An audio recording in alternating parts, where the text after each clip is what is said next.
What's going on, ladies and gentlemen? It's your boy John, who's attempted to make this one video 3 times because I keep forgetting the quote which I had in mind, and I've got it, so let's see if I can get it right. It's by Lao Tzu. The master observes the world, but trusts his inner vision. He allows things to come and go.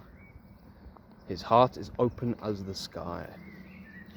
There's a lot of these kind of quotes in these old kind of Taoist, Buddhist, Hinduist scriptures where they always talk about the master versus the fool. I like that. I really like that. Because who is the master and who is the fool? The two are you. You're both of them, actually. You're the master and the fool. The master is the one who tries to attain ultimate fulfillment. And he understands that this comes through understanding his own mind, understanding himself. Look at all these greatest philosophers. They always said, understand thyself, know thyself. I believe Socrates said that. Or the quote may be misattributed to him, I don't know. But still, his philosophy of talking was all about understanding thyself. It was all about understanding yourself first before you understand anyone else.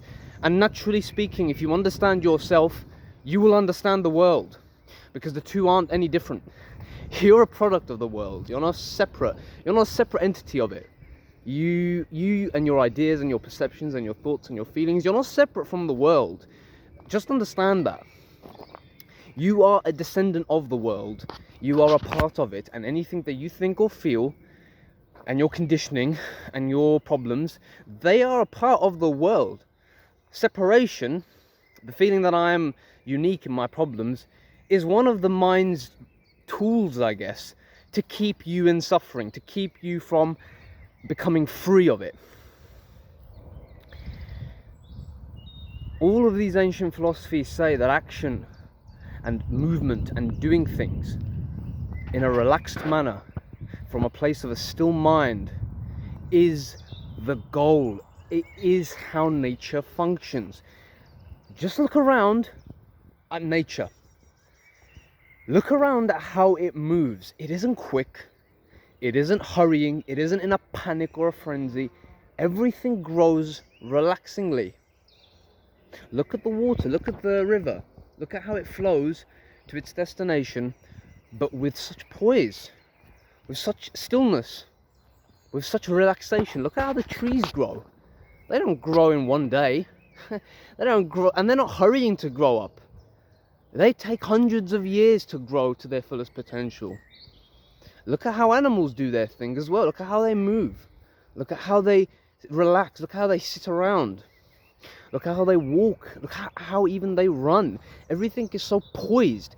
Even their quickness when they jump to attack. Let's say an animal is, let's say a panther has had a look at its target and has found the right moment to go for the jump. Everything is so done with poise. It isn't done in a hurry. It isn't, not even 1 ounce of energy is wasted, is what I've observed. With all animals and anything natural. Everything is done with a poise. Even the quick movement is so carefully chosen. You see the panther, how it looks, it's calm, it's still, and then it summons all of its energy. All of the muscles contract at one moment, and it gets ready for the pounce. And then it observes its target, and then boom, it jumps. And the energy is like 15 to 20 seconds, and that's it. And then once the target's dead or it's missed its target, the lion or the panther or whatever the hell it is that did the thing, you'll see it go right back to its state of relaxation. Man's the only organism on this planet that doesn't do that. Man's the only organism that doesn't actually ever relax. Have you ever noticed that? Always thinking, always wanting to do the next thing, always wanting to grasp and get and do. You can't relax. You can't relax. And when you try to relax, you end up just not relaxing even more. You end up now becoming worried at the fact that you're not relaxing. This is a dysfunction. And in that state of mind, you can't act and do anything that's of worth. Try. But you'll notice you stumble and you fall and you make the same mistake over and over again. Because your need for action, your need to do, your productivity is coming out of a state of confusion and dysfunction. It's coming out of a state of misaligned goals. Goals which have been given to you.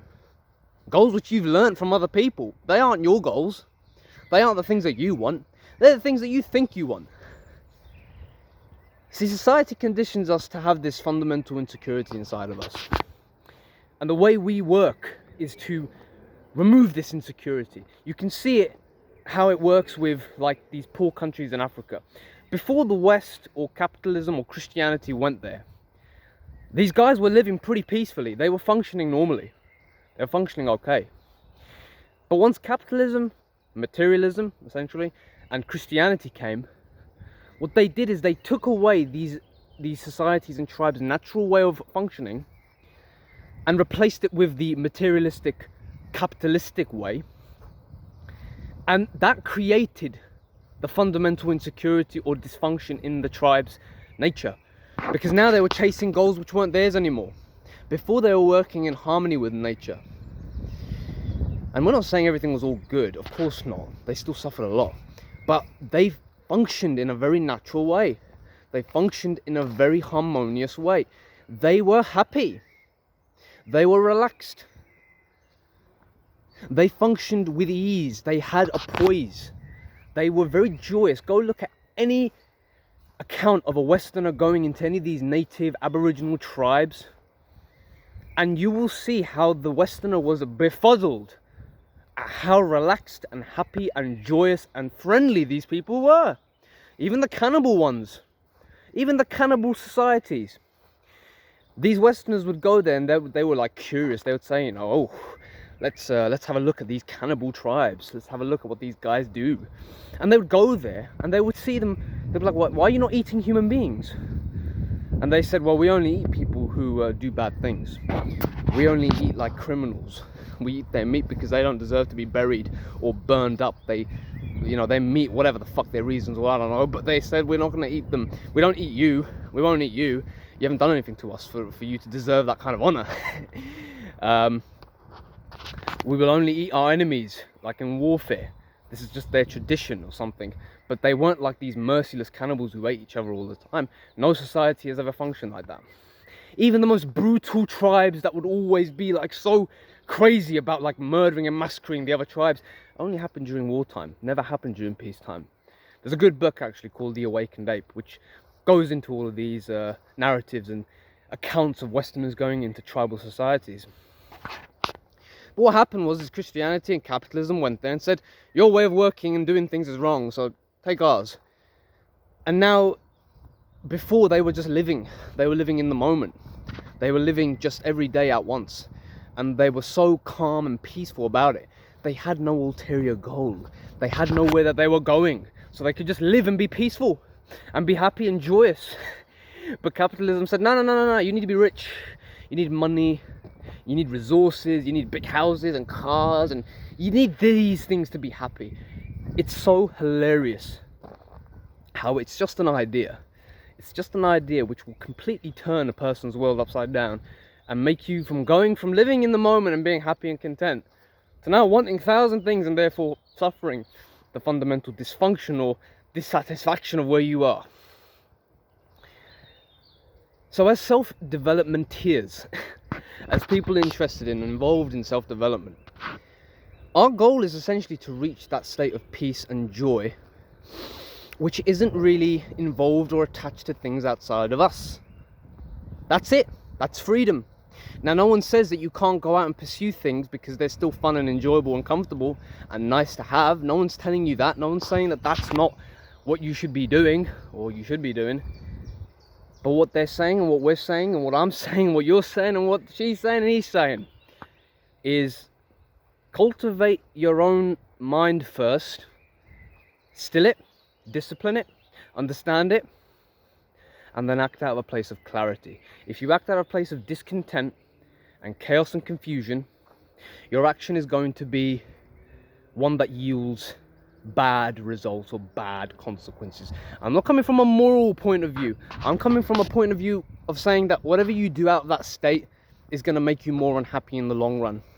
It's going to contribute to guilt. It's going to contribute to resentment or frustration. These are emotions and states of mind that you don't want to cultivate. You don't want to give them fuel. You don't want to give them life, and you don't want to give them reality. And you don't want to be defined by these states of mind and these states of consciousness. So when I say acting out of a confused mind, or acting out of a needy mind, or acting out of a I must get this thing now, acting out of that state, whilst the temptation is I need to act, you've been doing that your whole life, and it's only ever led to more frustration and more problems, because your line of thinking is wrong, corrupted, dysfunctional. You're not coming out of a place of calmness or stillness or clarity. You're coming out of a place of rushed, a need of making a decision. Now look, we're not in wartime where you've got to make these decisions quick. We're not scientists. Well, we are. But our concern is mental well-being, physical well-being. This is our concern. The concern is not I need to get to a certain place now, like rushed. The goal is, our concern is with being at peace with ourselves first. Because we're not. The only reason you're seeking peace is because you're not. The only reason that you're going to be going down a path of self-development is because you believe you're not enough. You believe that you're not okay. You actually are okay. You're actually fine. There's nothing wrong with you. And you can get anything that you want in this world. In fact, there's another quote by Lao Tzu which says that he who has a still mind, along these lines, he who has a still mind, the universe surrenders to. The universe surrenders to him. Because out of a still mind, you now see all the opportunities in front of you, and you can pick and choose like a master, like a man who is a king. You can pick and choose what direction you go in, rather than having the directions themselves pull you into them and making you essentially a slave to your own mind. Now that's not how a master operates. And as I've been talking about for years now on this channel, the channel's only a year old, I guess, but still feels like it is. Remember the king archetype? Well, the king archetype is basically that, who acts out of centeredness, stillness, and groundedness. And the key is to cultivate this and then retain it. Retain the stillness of mind. Activity helps so much in this. Activity, doing things in a meditative way, in a calm, mindful way. You can take quick action in a mindful state. You can, and in fact you're even more efficient in that state. You are even more coordinated. You are even more efficient and even more successful in your aims, because you're not all over the place anymore. In a state of a still mind, the spontaneous arising of intent and action come together. They are spontaneous. They arise simultaneously. Whereas previously, it's always stimulus and then action. Something has to happen and then I react to it, either in the mind or in reality. Something happens and I react to it very, very quickly. And this is why people make mistakes and fuck up and do bad things, because they're always reacting in a state of reactivity. But the idea behind the stillness of mind thing is that you want to cultivate a way of being where you don't react to things anymore, where you respond to things through a spontaneous manner. And it's different. It's different. It's unusual. It is different and completely alien to your normal state of being, is what I'm trying to say as well. When you act spontaneously, you will do things which you've never done before. You will say things that you've never said before, and you will influence people in ways that you never thought you could influence people. True magic. I use the word magic because it's just an interesting word, but true magic occurs in that state. Unusualness. You're entering the world of unusualness. And we've got some people coming. So out of that unusualness, it's unconditioned, what you do in these states, like the unconditioned consciousness. And that's what you actually are deep down. You're the unconditioned state of mind from which true creativity, originality, and art can arise. You give birth to novelty and originality. You are now original. You're not just a pseudo copy of what came before you, a copycat, a digicopy. You aren't that anymore. You are original, something new. You're like a child which has just been born again. This is essentially what you will find out. When you remove concepts and ideas about how you should be and you unlearn them. When you get in touch with who you really are, the unconditioned consciousness. From that state, you can create now a new kind of ego. You can create a new persona. Because at the core, you understand that all persona it's just conditioned consciousness. It's a conditioned way of being. These emotions, these thoughts, these mental patterns, these ideas, they create the ego and who I think I am. And I identify with these things. And if your current way of being, your current egoic patterns are dysfunctional, they cause you suffering and pain, here's a good reason as to why you should meditate. Here's a good reason as to why you should use meditation as a tool to unlearn those things. And that's all that meditation is. There's these people, I've got a friend of mine, who I haven't actually brought this up with him yet, but I probably will the next time I speak to him, is you will go insane trying to unlearn everything that you've learned in your life about yourself and about others. You will go insane if you try and unlearn that one by one, bit by bit. It's like trying to empty the sea with one little fucking cup. You will go mad. You will give up within the first 2 days. Which is why these meditation people, they never say, oh, we're going to unlearn everything you've ever learned. No, they just say you're going to be still for this moment. Just for this moment, just be still. Just be still and be calm and be peaceful in this moment. Forget about the next moment. You can be whatever you want in the next moment. But in this moment, just be calm and be peaceful. Be still. Be clear. That's what they say. The funny thing is, and the trick is, of course, I'm going to sneeze now. That's not the trick. But the trick is that all you really have is this moment. That's what you meet in meditation anyway. There's only this moment. There is no next moment. The next moment is an idea. It's a thought. That creates the next moment. That is illusory. It's not real. There's only this moment. Everything grows and happens in this moment. And there's no escaping this moment. The only way you escape this moment is by thinking, incorrectly, that there is another moment, that there's a future. These are just ways of categorizing things.